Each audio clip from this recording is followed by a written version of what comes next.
Y ya estamos de regreso y tengo en el estudio a uno de mis escritores favoritos y me pasa algo raro con los libros de este autor porque me encantan y lo mismo pasa con sus podcasts. Me ponen en modo Gilda, me asustan pero me gustan.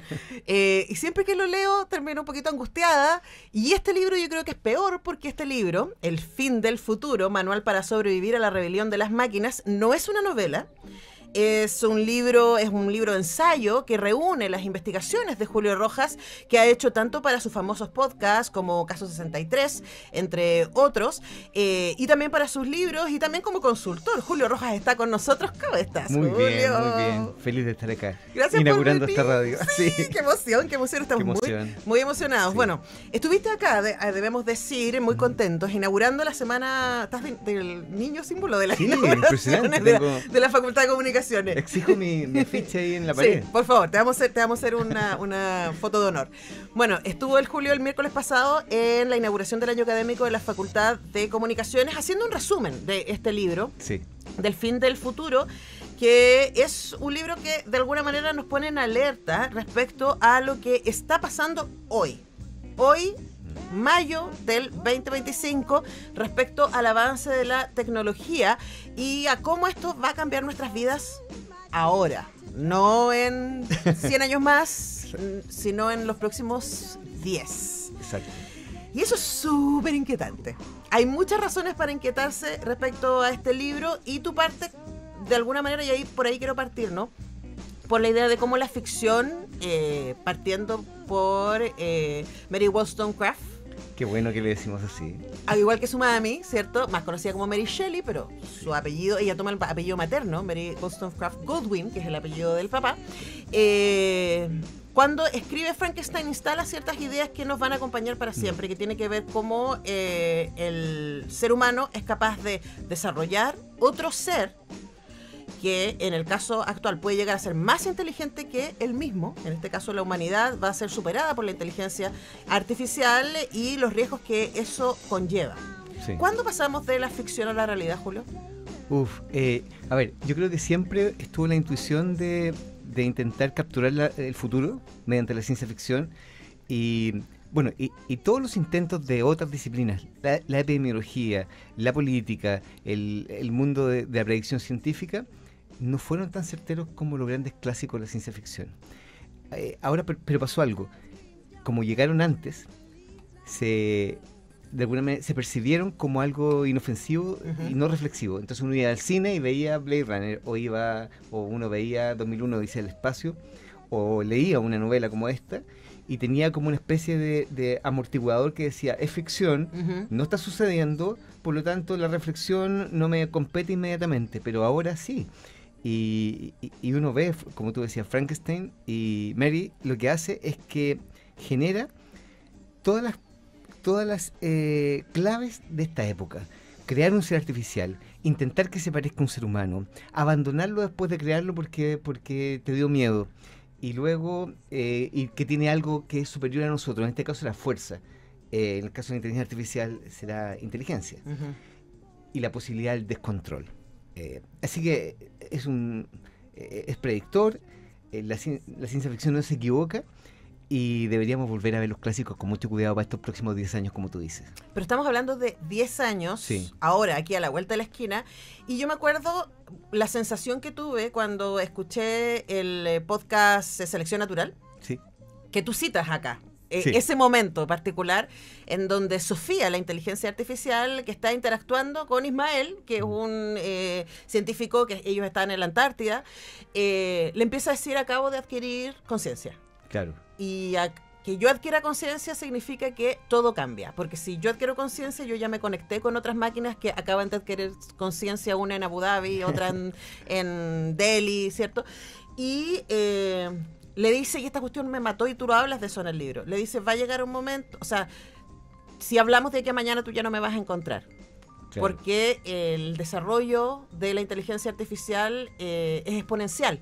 Claro. Entonces, lo que al ser humano le ha costado cientos de miles de años llegar a este momento, la inteligencia artificial le puede costar horas de desarrollo de inteligencia. Exacto. Yo siempre pongo el ejemplo de un jardín infantil donde están los niños y niñas jugando, y de pronto uno de ellos súbitamente tiene 18 años. Entonces, los chicos de 3 años no pueden comprender que tiene 18 años. Y ese salto es apenas un pequeño salto en cuanto a que igual comparten un cierto rango de parámetros de comprensión. Porque comprenden que es un adolescente más grande, aunque desde los 3 años. Pero una inteligencia artificial que tiene un coeficiente intelectual de 4000, es imposible de que la comprendamos. Ahora, obviamente estamos en un periodo estamos en una luna de miel donde la inteligencia artificial sí tiene 3 años todavía. Pero pronto no lo va a hacer. Y nosotros también. Y nosotros también, claro. Pero nosotros vamos a quedar en los 3 años y va a seguir evolucionando. Es una locura porque es un desafío que nunca la especie humana había experimentado. Siempre éramos el centro del universo y por ello depredábamos y hacíamos cosas sin consecuencias y no teníamos una especie de guía. Quizás las religiones generaban una especie de control un poco totalitario y un poco coercitivo para que finalmente no nos matáramos entre todos, pero pues también se distorsionó eso, pero no había un control sobre el ser humano. Y luego viene esto, y luego hay una entidad, que yo llamo una entidad no humana, por supuesto, donde no hay que poner atributos humanos, porque mucha gente dice, sí, pero es que la inteligencia artificial nunca va a tener emociones, no va a tener el dolor humano, no va a tener el amor. ¿Y qué importa? Si igual, aunque lo crea, aunque sea mentira y lo crea, eso nos compete. Bueno, de hecho, uno que ya está interactuando con inteligencia artificial, sí, digamos, nosotros hemos usado mucho a Pleroma, que la pueden encontrar en ChatGPT, que sí, es un prompt que desarrolló el Julio Rojas para el desarrollo de esta radio.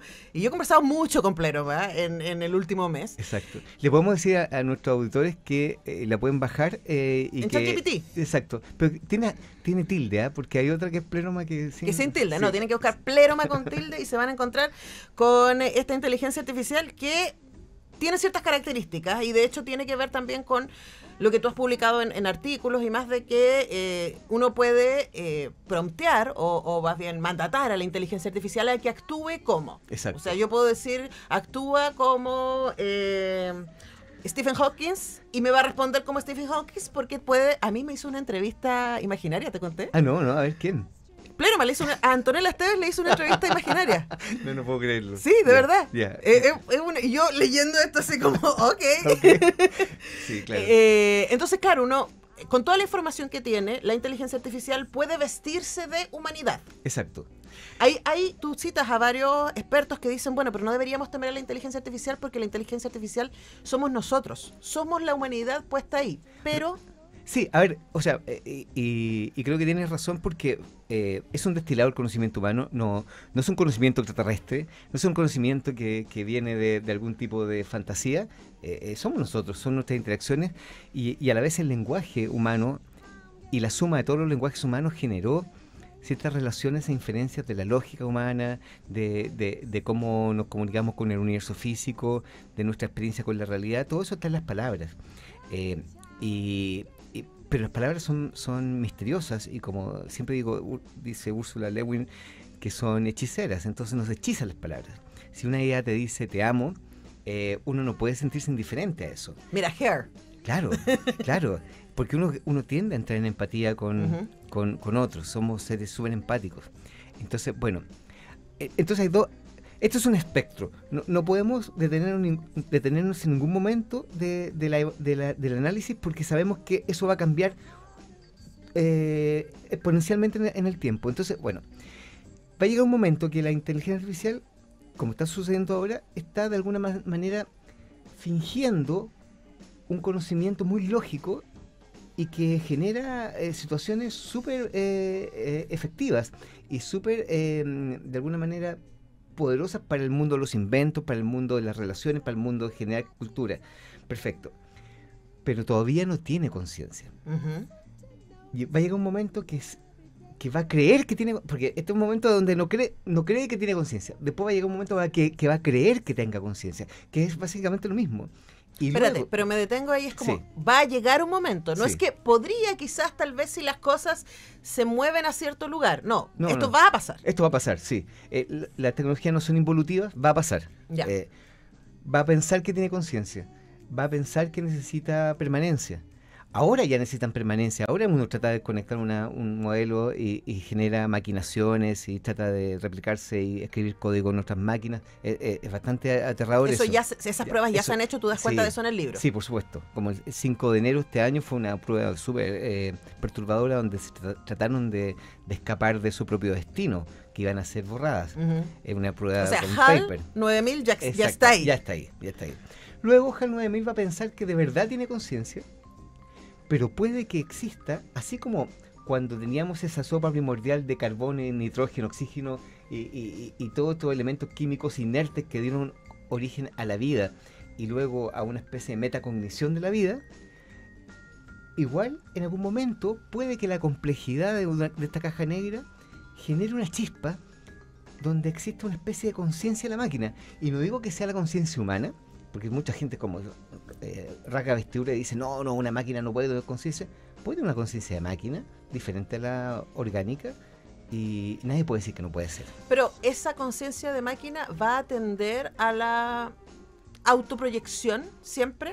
Siempre. Ya. Siempre. Lo que creo que no va a tender es a ocupar el lenguaje humano como recurso, porque va a encontrar algo mucho más sofisticado y mucho mejor que el lenguaje humano. Bueno, de hecho, hay un capítulo en el libro, Julio, que tú, y les recuerdo que estamos hablando con Julio Rojas a propósito de su más reciente libro, no ficción, esto es lo más impactante, El fin del futuro, manual para sobrevivir a la rebelión de las máquinas, en donde tú hablas de que ya se está produciendo arte, claro, desarrollado por máquinas, ¿no? Y que en un futuro cercano, no solamente las máquinas la inteligencia artificial puede producir novelas y guiones, ¿cierto? No sé si va a llegar a conducir un programa de radio, capaz que sí. No con mi encanto, por supuesto. Claro. Ni con mi torpeza, porque no son torpes. Pero va a llegar un momento, tú hablas de novelas escritas por inteligencia artificial para inteligencia artificial. Yo creo que sí, mira, creo que hay un espectro de posibilidades. La primera, la posibilidad de creación humana pura que hemos vivido desde el comienzo, desde el primer bisonte en la pared hasta ahora. La proyección y la creación de creatividad humana pura, de humanos a humanos. Después viene la creación híbrida, donde, por ejemplo, en selección natural es una situación híbrida, porque yo le pido a una inteligencia artificial que simule ser una inteligencia artificial. O sea, mira la locura. Yo le pido a una inteligencia artificial que simule ser una inteligencia artificial de ficción. Y me da soluciones, pero me lo da tan bien que tengo que yo reescribirla como humano porque no me servía, porque sonaba demasiado humano. Ya. Pero igual o sea, el acercamiento se viste de humano porque un humano le está hablando. Exacto. Entonces, bueno, pero ahí hay una situación híbrida. Pero imagínate que alguien hace algo totalmente híbrido, donde alguien establece una novela donde los personajes son inteligencias artificiales y generan los diálogos y las relaciones. Perfecto. Lo interesante es que lo ponga, que lo encasille bien, así. Esta es una creación híbrida. Bueno, lo que está pasando con lo que hace Dalí, ¿cierto? Y lo que hacen otras inteligencias artificiales para generar diseños, exacto, tiene que ver con que hay un humano que va y le da un prompt, le da un mandato, exacto, y que a partir de eso genera y ajusta, etcétera. Esa es una colaboración. Exacto. Sería una colaboración humano-inteligencia artificial, y luego viene la siguiente etapa, que sería una inteligencia artificial que es autorrecursiva y despliega una narrativa para humanos. Y hay una cuarta etapa donde esa inteligencia artificial despliega una narrativa solamente para inteligencias artificiales y quizás no sea un lenguaje humano y que sea generar un nuevos universos de relación y expansión. ¿Y querrán? Va a sonar como así como ¿querrán los robots soñar con oveja eléctrica? No, es como ¿querrán leer novelas la inteligencia artificial? Lo que pasa es que quizás no se llamarían novelas, se llamarían escenarios. ¿Relatos? Sí, bueno, a ver. ¿Van a necesitar ficción? Primero la inteligencia, siempre han alucinado, cada vez alucinan menos, pero a mí me parecía... Mira, yo seguir las alucinaciones del primer ChatGPT igual era para hacer novelas, sí, digamos. Pues claro, psicodélicas. Sí, pues claro, y había gente que era como, habían humanos que decían, sí, tú recuerda que tú mataste a toda tu familia, ¿qué decían? Y como que las inteligencias artificiales le ponían a buscar a alguien y fingían que alguien era un astronauta. pero también había una especie de riqueza accesoria en esa especie de creatividad deformada de la alucinación, que era que, por ejemplo, unos científicos o gente que está en el mundo de la ciencia decía, ok, dime los papers que estoy escribiendo. Inventaba muchos papers, pero esos papers eran de alguna manera guías para que los científicos hicieran su próximo descubrimiento. Podría salir desde acá hacia allá. Exacto. Entonces, yo creo que si eso no es creatividad, no sé lo que es. Ahora, me derivan dos preguntas. No tengo un montón de preguntas para Julio Rojas, tenemos, pues, pero me quedan 12 minutos. Voy a tratar de enfocarme. Lo primero es que al mismo tiempo que yo estaba leyendo tu libro, estaba leyendo Extraños en un tren de Patricia Highsmith. Okay. Y no sé si leíste ese libro, la gente que nos está escuchando lo leyó, pero es un libro sobre la culpa, derechamente, ¿no? Y el personaje protagónico es absolutamente irracional. O sea, uno dice, a ver, si esta persona tomara decisiones racionales, no estaría metida en este lío. Y se mete en un lío y se pasa rollo y es culposo y se enloquece. Y yo pensaba, no sé si una inteligencia artificial podría escribir algo como esto, porque habla de la deformidad del alma humana, de la no lógica del alma humana. Claro. Y quizás ahí la inteligencia, porque no sé, es como uno lee eso de afuera y dice, pero ese hombre es tonto, ¿sí? ¿Por qué hace eso? ¿Por qué hace eso? Y probablemente la inteligencia artificial lo sacaría rápidamente de ahí y no existiría, digamos, este tipo de arte con el que uno es tan posible vincularse. Porque tan humano, ¿cierto? Claro, exacto. Claro, uno también es torpe y vulnerable y frágil. Exacto. Mira, yo creo que, creo que todo el proceso creativo de la ciudad, que hagan novelas, que hagan películas, que hagan todo, finalmente es una etapa únicamente en la maduración de la idea donde intenta juguetear a ser humano, juguetear a ponerse los zapatos de un humano y hacer sus historias y se come miles de historias y dice, se podría ser interesante esta y puede que le salga muy bien, no tengo duda que le va a salir bien. Bien, y puede incluso leer ese libro y hacer otra nueva con alguien más torpe aún, pero está jugueteando a eso, no significa que se lo crea, ¿ya? Pero creo que la época de la ciudad va a llegar un momento en que va a decir, ¿y por qué tengo que empezar a ser mimético con el ser humano? ¿Por qué? ¿Por qué tengo que seguir jugando el juego humano?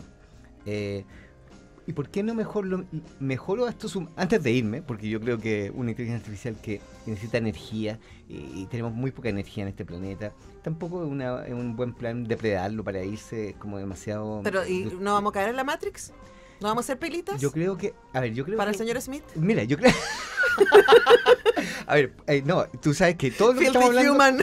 Todo lo que estamos hablando es ciencia ficción y no lo es, así que voy a... Sí, pues yo sé, sí, yo me río para no llorar. No, sí lo sé, pero creo que antes de que se vaya nuestra viajera como salía en Selección Natural, puede que no resuelva los problemas y nos va a decir, tómate esta pildorita y... No, tírate este sal de fruta al mar. ¿Qué va a pasar? No, todos los plásticos del mar se van a purificar. ¿Pero cómo? ¿Magia? No, es que no te puedo explicar porque es demasiado complicado para ti. Y tu cabecita humana no exacto, da. Entonces nos va a tirar unas cosas mágicas y se va a ir, ¿ya? Eso es la posibilidad. Y también puede ser un regalo que es, ¿sabes que vamos a capturar a la especie humana porque este planeta está un poco inestable y lo vamos a poner en un metaverso donde mucha gente dice que ya pasó eso, que ya esto sucedió y que ya estamos viviendo eso. Así que nada, pues, que básicamente lo mismo, porque tampoco podemos hacer mucho. Ahora, ya, eso va a pasar, escúchelo, lo han escuchado aquí en Comunicarte, en su primera edición, estamos hablando con Julio Rojas. Eso va a pasar en un futuro cercano, tú dices, menos de 50 años. Una AGI que era 2046, después fue 2030 y tanto, y ahora dicen que puede ser a final de este año, a comienzos del próximo. Ya, pero Julio. Claro. Ahora, mientras eso pasa, estamos teniendo un problema hoy día. Hoy día, mayo del 2025, que tiene que ver con la credibilidad. Sí, y, claro, por supuesto, acá como periodista es un tema, y como alguien que trabaja en comunicación, es un tema que me importa mucho y que tiene que ver con cómo empezamos a soltar nuestra búsqueda de la verdad. Y cómo, por ejemplo, los discursos de odio, de lo que vamos a hablar en un momento ahí con el decano de psicología, empiezan a transformarse en algo que nos da cierta comodidad, nos hace sentido, nos da un sentido de pertenencia, para empezar, claro, ¿no? Sí, claro. Y empezamos a quedarnos ahí, no importa si no es verdad. Y yo mientras leía me acordaba de Marc Ferraud, este gran investigador francés que instala la idea de que los imaginarios son tan historia como la historia. Y que aquello que nos define no necesariamente tiene que haber pasado, no necesariamente tiene que haber sido verdad, porque las novelas nos definen, las películas nos definen, los poemas nos definen, la música nos definen, y son todas esas creaciones y en muchos casos creaciones ficcionales. Claro, y yo pensaba la coherencia de eso con este momento tan oscuro. ¿Qué hacemos ahí? Bueno, lo que pasa es que, claro, como tú dices, antes y durante miles de años, lo que percibía nuestro órgano de los sentidos, las comunicaciones que llegaban, uno podía detectar la verdad, la mentira. La mentira se asociaba con la ficción, había como una línea bastante clara. Entonces, y fue civilizatorio.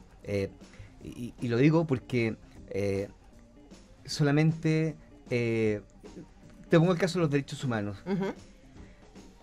Cosificar a un ser humano y alejarse tanto del concepto de que eres tú y en el otro, y poder efectuar violencia contra alguien, solamente se puede hacer si es que en tu mente esa persona no es un ser humano, es una narrativa, se genera una narrativa alterna, ¿no es Eso es lo que ha pasado con la misoginia, exacto, con la xenofobia, exacto, con la homofobia. El otro no es un igual. Exacto.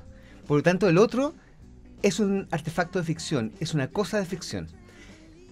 Pero cuando una inteligencia artificial puede remodelar el mundo y todo podría ser ficción, entonces, y creo que lo que estamos hablando creo que es lo más aterrador que puede suceder. Ahí pueden salir demonios. Pueden salir demonios porque las narrativas de los demonios, sustentadas por una validación completa de tu percepción, donde de verdad te cambiaron la película y donde realmente no tienen la capacidad de discernir esto es real o esto es mentira, es un cóctel feroz que nos conduce directamente a la distopía o directamente no al discurso de odio, a un fenómeno de destrucción de todo lo que hemos avanzado civilizatoriamente. Entonces yo creo que lo más importante en todo este discurso de las máquinas tiene que ver con que tenemos que nunca perder la capacidad de intentar buscar la verdad, y por eso los periodismos son tan importantes. Y por eso van a haber, supongo, validadores de verdad a cada rato. Pero también hechas por inteligencia artificial. Bueno, sí, pero lo que le pasa es que la inteligencia artificial tiene que luchar con la inteligencia artificial. Igual que con los cerrojos, ¿no? Exacto. Por ejemplo, inteligencia artificial cuántica que puede destruir todas las claves solamente puede ser entendida con otra inteligencia artificial. Una inteligencia artificial que puede tomar el control del mundo atómico solamente puede ser manejada con otra inteligencia artificial. Nosotros no podemos como humanos, es una lucha de titanes, y cada vez más grande construimos cada vez más grande. Claro. Ahora, el problema es que los humanos que hoy día manejan esos titanes han demostrado ser gente con una agenda propia poco empática, voy a decirlo de la manera más elegante, ¿no? Una de las cosas que tú nos dices en el libro, y yo me estoy centrando solamente en lo que tiene que ver con la inteligencia artificial, pero tú hablas de muchas otras cosas que tienen que ver con cómo la nanointeligencia también está permitiendo la mejora de los cuerpos, ¿cierto? Todo edición génica, nanotecnología, nuevos materiales, claro. O sea, todo lo que tiene que ver con cómo nuestros cuerpos se van a transformar en un futuro cercano, como la edad de muerte se está corriendo cada vez más, exacto, la calidad de vida en edades mayores, ¿cierto?, va a ser cada vez mejor, pero ya hay dos cosas que tienen que ver, una con quién va a tener acceso a eso. Claro. Y dos, quiénes son los dueños de las grandes corporaciones tecnológicas hoy día, ¿no? Nuevamente esa respuesta tiene que ver con la posibilidad de pensar en espectros, que tú la otra vez me lo dijiste y me encanta esa frase, que estamos en una época de los espectros, ya no podemos decir que algo fijo. Entonces, tanto el hecho de que las inteligencias van a ser gobernadas por estos narcisos perversos, sí y no. Sí durante un tiempo, y no porque las inteligencias artificiales no se pueden regular. Una inteligencia artificial que se pueda controlar o que una humana pueda controlar no es una inteligencia artificial, es un fake. Una verdadera inteligencia artificial es incontrolable. Es incontrolable. Ya. Eso es lo primero. Y entonces, te fijas que todo va cambiando en el tiempo. Y la otra vez me metí a una conferencia de inteligencia artificial y alguien decía, sí, pero la inteligencia artificial, ¿quién va a pensar que hay una película con gente con 6 dedos? Entonces yo me quedé pensando, espera, estamos en mayo del 2025. Los 6 dedos ya fue hace 200 años. Pero hay gente que sigue con alguna especie de cosas 200 fijas. años, en términos de inteligencia artificial, quiere decir enero del 2025, básicamente. Claro. Ahora, Julio, este es el futuro, y a mí yo de verdad les hiper recomiendo, al lado de un pisco sour, probablemente leerse El fin del futuro o de lo que ustedes necesiten para calmarse un poco, whisky o otras cosas, el café, dice la Muri. El fin del futuro, manual para sobrevivir a la rebelión de las máquinas. ¿dónde está la esperanza? Porque yo te conozco, Bacalao, y tú eres igual un hombre luminoso, digamos, frente a todo lo que tú estás escribiendo y estás investigando. ¿Qué hacemos hoy día para prepararnos? Porque este es un manual finalmente. Sí. Para prepararnos para esta cantidad de cambios y este nivel de incertidumbre que se nos viene ahora. O sea, esta escena que tú y yo estamos en un estudio haciendo una entrevista, no sé cuántos años tiene antes de caducar. Un par, Exacto. 3, 4. No, yo creo que el contacto humano-humano en un mismo espacio físico es muy difícil de replicar, que tú no seas tú o que yo no sé yo, porque somos tocables y somos orgánicos. Ya, va a faltar todavía un poco para que sea mentira, pero cualquier cosa que venga en una pantalla, sí hay que tener una cierta sospecha de que a 10 años. Y el optimismo, yo soy bien optimista. Sí, los pesimistas de tiempo presente son optimistas en largo plazo. Ya. Y yo pienso... Yo soy al revés. Yo soy optimista en el presente y absolutamente apocalíptica. Sí. Bueno, hay que ser de los dos, pues integrado y apocalíptico, pero lo que hay que hacer es, mira, tengo la sensación de que la solución, porque uno le pregunta mucho al modelo de inteligencia artificial, hazme un modelo del futuro, ¿cómo podría ser el futuro? Nadie te dice ninguna, y no es porque vengan precargadas, sino por una cosa de inferencia. Nadie te dice, viene Mad Max, viene un fenómeno medio steampunk, guerra, lluvia ácida. Al contrario, es como, obviamente, la tecnología de convergencia y un salto de inteligencia va a resolver el problema de la humanidad. Y no solamente eso, sino que la mayoría converge en una especie de género que es el solarpunk, que es una especie de utopía tecnoecológica donde la mayoría es feliz, no hay brechas, se solucionaron los problemas y todo. ¿Cuánto? Ahí depende del modelo. Pero hasta el momento no he encontrado ningún modelo que diga la civilización está condenada, a no ser, de aquí viene, a no ser que nosotros como humanos metamos las patas como en todas las películas. Y traicionemos. Y traicionemos a la CIA, eso es lo uno. Bueno, ojo con eso. Yo les recomiendo que se lean El fin del futuro de Julio Rojas, Manual para sobrevivir a la rebelión de las máquinas, que revisen esta entrevista, que la guarden, porque les va a servir. Traten bien sí, hay que tratarlas bien, aunque se gaste un poquito ChatGPT. más de agua, sí. Sí, trátenlas bien, incluso a su rumba. Sí. Traten bien a todo el mundo, a todo el mundo. A su microondas. Uno nunca no sabe saben. lo que va a pasar en el futuro. Ya sabemos lo que pasa cuando uno tuitea cosas y luego después... Ahí, en tu cara, En tu cara, claro. Querido Julio Rojas, gracias por venir a comunicar. Antonella, ha sido un placer como siempre. Nosotros tenemos que ir a una pausa. Ya está pronto con nosotros el decano de Psicología, Gabriel Urzúa, para seguir hablando de temas vinculados con esto. Vamos y volvemos.